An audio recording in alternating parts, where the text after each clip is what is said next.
بنی اسرائیل کے کچھ افراد ایک وادی میں کھڑے تھے اور اوپر طور پہاڑ کی طرف دیکھ رہے تھے۔ کچھ لمحے بعد پہاڑی کی طرف سے حضرت موسیٰ علیہ السلام ہاتھوں میں پتھر کے دو بڑے بڑے تختیاں لیے نیچے آتے دکھائی دیے۔ اسرائیلی حیرت سے ایک دوسرے کی طرف دیکھنے لگے۔ حضرت موسیٰ نیچے آتے ہی اس تختیوں کو زمین پر زور سے دے مارتے ہیں اور تختیاں ٹوٹ جاتی ہیں۔ پھر آپ غصے اور جلال کی حالت میں آگے بڑھتے ہیں۔ سامنے آپ کے بھائی حضرت ہارون کھڑے ہیں۔ موسیٰ علیہ السلام نے غضبناک ہو کر ہارون کے سر کے بالوں کو پکڑا اور ایک ہاتھ سے ان کی داڑھی کو اور انہیں زور سے جھنجھوڑ کر زمین پر گرا دیا اور کہا کہ اے ہارون، یہ میری غیر حاضری میں یہاں کیا ہو رہا ہے؟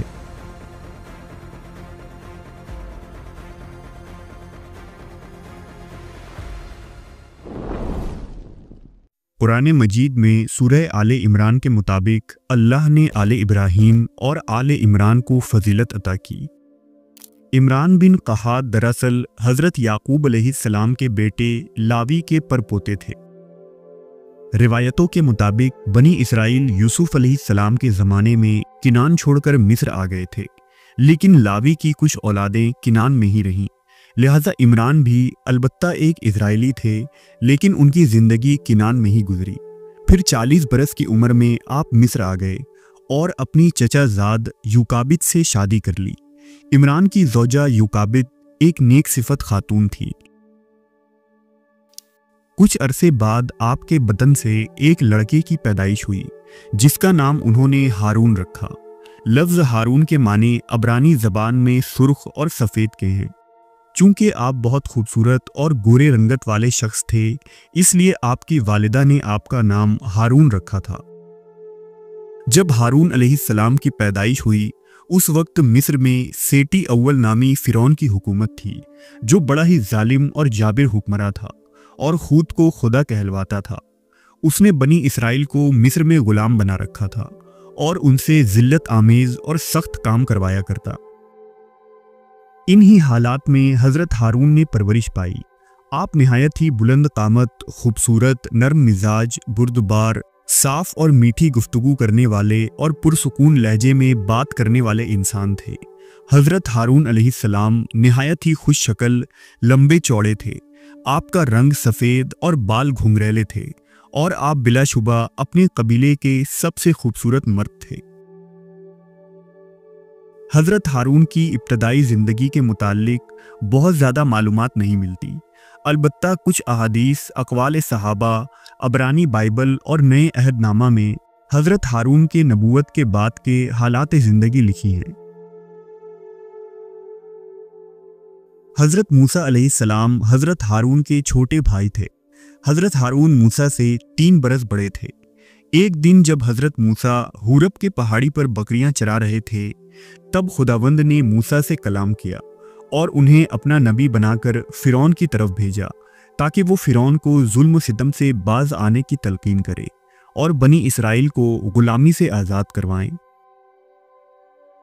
حضرت موسیٰ کے لیے یہ ذمہ داری بہت بڑی تھی اور آپ ابتدا میں بہت پریشان ہوئے۔ وہیں موسیٰ علیہ السلام کو بولنے میں بھی کافی دشواری ہوتی تھی۔ آپ کی زبان میں لکنت تھی اور آپ ہکلا کر بولا کرتے تھے۔ لہٰذا آپ نے اللہ سے یہ درخواست کی کہ میرے بھائی ہارون کو میرا زور بازو اور مددگار بنا دے اور انہیں بھی نبوت عطا کرے تاکہ میرے لیے میرا کام آسان ہو جائے۔ چنانچہ اللہ تبارک و تعالیٰ نے آپ کی یہ درخواست قبول کر لی اور اس طرح حضرت موسیٰ کی سفارش سے آپ کے بھائی ہارون بھی نبوت کے منصب پر فائز ہو گئے۔ انجیل مقدس کے مطابق خداوند نے موسیٰ علیہ السلام سے کہا تھا کہ تو خدا کا پیغام اور ہارون تیری زبان ہوگا، اور خداوند خود دونوں بھائیوں کا حامی ہے۔ پھر اللہ نے حضرت ہارون علیہ السلام کو جنگل کی طرف بھیجا تاکہ وہ اپنے بھائی اور پیغمبر موسیٰ علیہ السلام سے ملاقات کریں۔ حضرت موسیٰ نے حضرت ہارون کو وہ تمام باتیں بتائیں جو حورب کے پہاڑی پر خدا نے انہیں کہا تھا، اور پھر دونوں حضرات فرعون کے دربار میں تشریف لے گئے تاکہ اسے خدا کا پیغام سنائیں۔ उन्होंने फिरौन से कहा कि तू खुदाई के झूठे दावेदारी से बाज आ जा और उस अजीम खुदा की परस्तिश कर जिसने आसमान और ज़मीन की तख्लीक की है, और बनी इसराइल पर जुल्म सितम बंद करके उन्हें आज़ाद कर दे। लेकिन फिरौन पैगाम हक़ को मानने से मुनकिर हो गया और कहने लगा कि अगर तुम वाकई खुदा की तरफ से भेजे गए हो तो कोई मुआजिज़ा दिखाओ। लिहाजा मूसा अलैहिस्सलाम ने अपने असा को ज़मीन पर मारा और वो सांप में तब्दील हो गया। लेकिन फिरौन उन वाज़ेह निशानियों को देखकर भी ईमान न लाया और कहने लगा कि ये तो महज जादू है। लेकिन ये मुआजिज़ा देखकर फिरौन के दरबार में मौजूद जादूगर इस्लाम ले आए और तमाम लोग हज़रत मूसा और हारून के अच्छे औसाफ के साथ जिक्र करने लगे। इस तरह पूरे मिस्र में मूसा व हारून के चर्चे होने लगे। इस पर फिरौन ने बनी इसराइल पर जुल्म सितम और ज़्यादा बढ़ा दिया। लिहाजा अल्लाह ने हज़रत मूसा को वहाँ से निकल जाने का हुक्म दिया। हज़रत मूसा व हारून बनी इसराइल को लेकर मिस्र से निकल गए और दरियाए किल्जिम पर वो मशहूर वाक़या पेश आया कि जब आपने अपनी लाठी को समुंदर पर मारा और समुंदर दो हिस्सों में बंट गया और बीच से एक रास्ता निकल आया। इस तरह बनी इसराइल दरिया पार करके सरजमीन किनान में पहुंच गई और वादी तिया में पड़ाव डाला। इन तमाम वाक़यात के दौरान हज़रत हारून मूसा अलैहिस्सलाम के साथ ही रहे। हज़रत हारून एक बासलाहियत मुकर्रिर थे और अक्सर हज़रत मूसा के लिए बोला करते थे। वो बड़ी हद तक बनी इसराइल को इबादत के तरीके सिखाने के ज़िम्मेदार थे। अब वो वक्त आया जब खालिक़े कायनात ने बनी इसराइल को एक बाज़ाब्ता शरीयत देने का फ़ैसला किया। लिहाजा अल्लाह ने मूसा अलैहिस्सलाम को तूर सीना पर बुलाया ताकि उन्हें तौरेत की आयतें और ख़ास अहकामात अता करें। जब मूसा अलैहिस्सलाम तूर पर जाने लगे तो बनी इसराइल को जमा किया और फरमाया कि खुदा ने मुझे पूरे 30 दिनों के लिए तलब किया है, इसलिए मेरी गैर हाज़िरी में मेरे भाई हारून तुम्हारे पास मौजूद हैं। ये तुम्हारे निगरान और मेरे खलीफा व जानशीन हैं। अहादीस रसूल के मुताबिक पैगम्बर इस्लाम मोहम्मद सल्लल्लाहु अलैहि वसल्लम के साथ इमाम अली की निस्बत को हज़रत मूसा के साथ हारून की निस्बत से तशबीह दी गई है, क्योंकि जिस तरह मूसा अलैहिस्सलाम जब कभी कहीं जाते तो हारून को अपनी जगह उम्मत का जिम्मेदार बनाकर जाते, इसी तरह रसूलुल्लाह सल्लल्लाहु अलैहि वसल्लम ने जंग तबूक में जाते हुए जब अपने चचाजाद भाई इमाम अली अलैहिस्सलाम को मदीना में ही रहने को कहा तो हज़रत अली ने कहा था कि या रसूल अल्लाह, मुझे यहाँ क्यों छोड़े जाते हैं। इस पर आपने इरशाद फरमाया कि ए अली, क्या तुम इस पर राज़ी नहीं हो कि खुदा ने तुमको मुझसे वही निस्बत दी है जो हारून को मूसा से थी, अलबत्ता मेरे बाद कोई नबी ना होगा।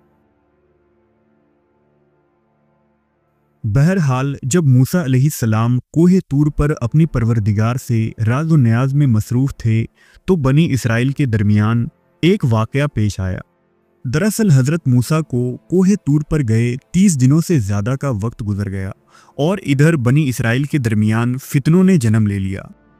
बनी इसराइल का एक शख्स जिसका नाम सामरी था, उसने यहूदियों से तमाम सोने के जेवरात लेकर उसे भट्टी में पिघलाया और कदीम मिस्री जादू के इस्तेमाल से उसका एक बछड़ा बना दिया जो एक जिंदा बछड़े की तरह आवाज़ निकाला करता था।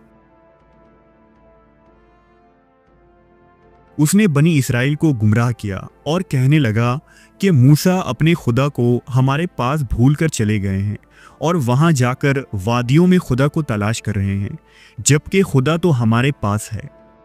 सामरी ने इसराइलियों को तरगीब दी कि वो इस बछड़े की पूजा करें, लिहाजा इसराइली उसकी बातों में आकर इस शिर्क में पड़ गए।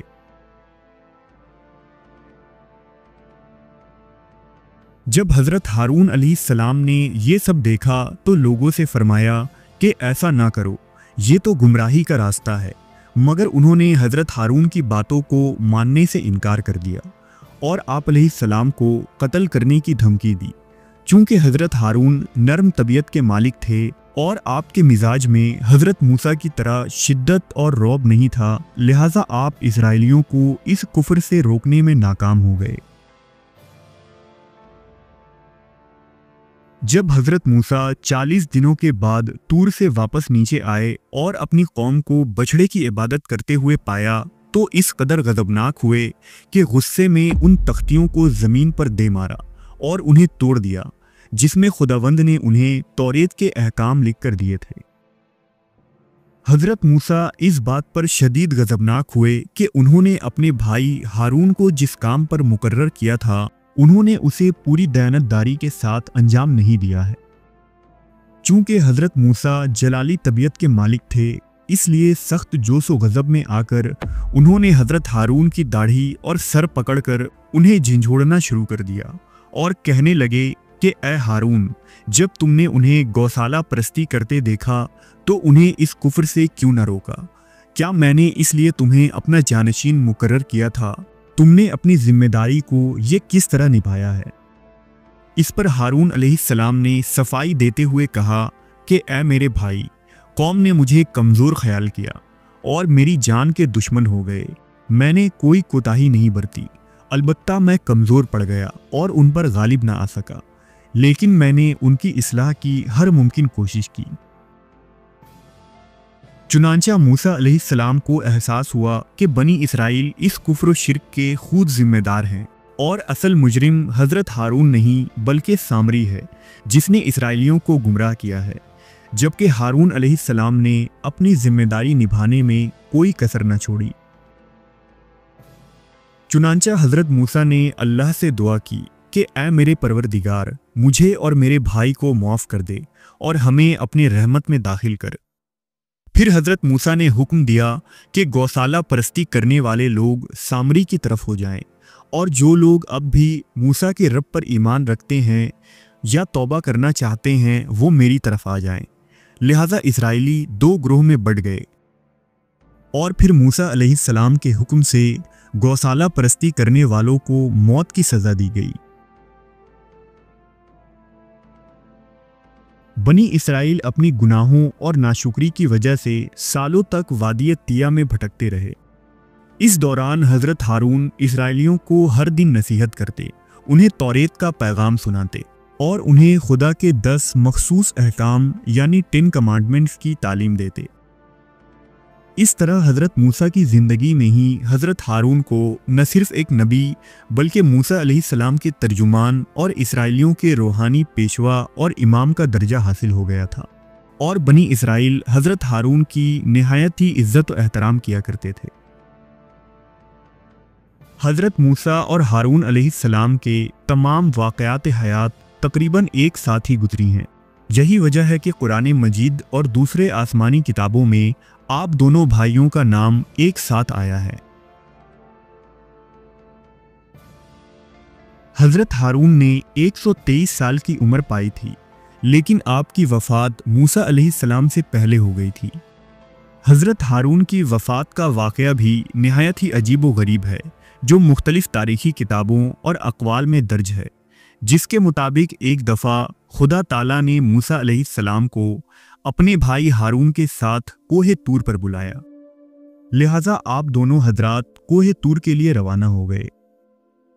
जब मूसा व हारून जबल हूर पर पहुंचे तो हज़रत मूसा पर वही आई कि ए मूसा, अब हारून की मुद्दत उम्र ख़त्म हो गई है और वो अपने अजीज़ों से मिलने वाले हैं, लिहाजा उन्हें इस कोहे हूर पर रोक दो और उनके बेटे अल आज़ार को यहाँ बुलाकर हारून का लिबास उसे पहनाओ और उसे उनका जानशीन बना दो। लिहाजा मूसा अलैहिस्सलाम ने ऐसा ही किया। कुछ रिवायतों में आया है कि इंतकाल के वक्त हज़रत हारून के पास उनके फर्जिंद शब्बर और शब्बीर मौजूद थे, जबकि कुछ तारीखी रिवायत बताती हैं कि हज़रत हारून के 4 बेटे थे, जिनमें 2 बेटों का हज़रत हारून की ज़िंदगी में ही इंतकाल हो गया था। हो सकता है कि अल आज़र शब्बर या शब्बीर ही में से किसी एक का नाम हो, जिसे हारून अलैहिस्सलाम ने कोहे हूर पर बुलाया था।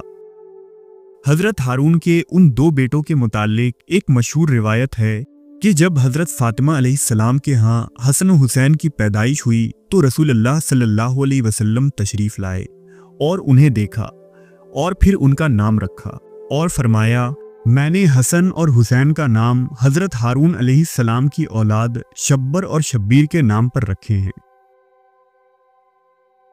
बहरहाल मूसा व हारून जब कोहे हूर पर मौजूद थे, तब पहाड़ की बुलंदी पर से एक तख्त नमूदार हुआ, जिस पर हजरत हारून लेट गए और उनकी रूह कब्ज हो गई। जब मूसा अलैहिस्सलाम पहाड़ से नीचे आए और अपनी कौम को हजरत हारून की वफात की खबर दी, तो बनी इसराइल हजरत मूसा पर ही बरहम हो गए और उल्टा इल्ज़ाम लगा दिया कि आपने अपने भाई को इस बिना पर कत्ल कर दिया है कि हम उन्हें बहुत चाहते थे। इस बात से अंदाज़ा लगाया जा सकता है कि बनी इसराइल किस कदर सरकश कौम थी कि उन्होंने अपने ही उस पैगंबर पर कत्ल का इल्ज़ाम लगा दिया जिन्होंने उन्हें फ़िरौन की ग़ुलामी से आज़ादी दिलवाई थी। बहरहाल उस वक्त आसमान से वही तख्त नाजिल हुआ जिस पर हज़रत हारून की जसद मुबारक रखी हुई थी, और इस तरह बनी इसराइल को यकीन आया कि हज़रत हारून की रूह कब्ज़ की गई है और वो अपनी मौत मरे हैं। हज़रत हारून अलैहिस्सलाम की वफ़ात हज़रत मूसा के लिए निहायत ही तकलीफ़दा था। भाई का गमे जुदाई हज़रत मूसा में इस दर्जा था कि वो बेइंतहा रोए और गिरिया जारी किया। दूसरी तरफ बनी इसराइल भी हज़रत हारून की वफ़ात पर बहुत गमगीन थे और उन्होंने 30 दिनों तक कोहे हूर के दामन में हज़रत हारून का गम मनाया। एक रिवायत के मुताबिक इंतकाल के बाद हज़रत हारून अलैहिस्सलाम को फरिश्ते उठाकर ले गए और उन्हें एक ऐसी जगह दफन कर दिया कि उनकी कब्र किसी को मालूम न हो सकी।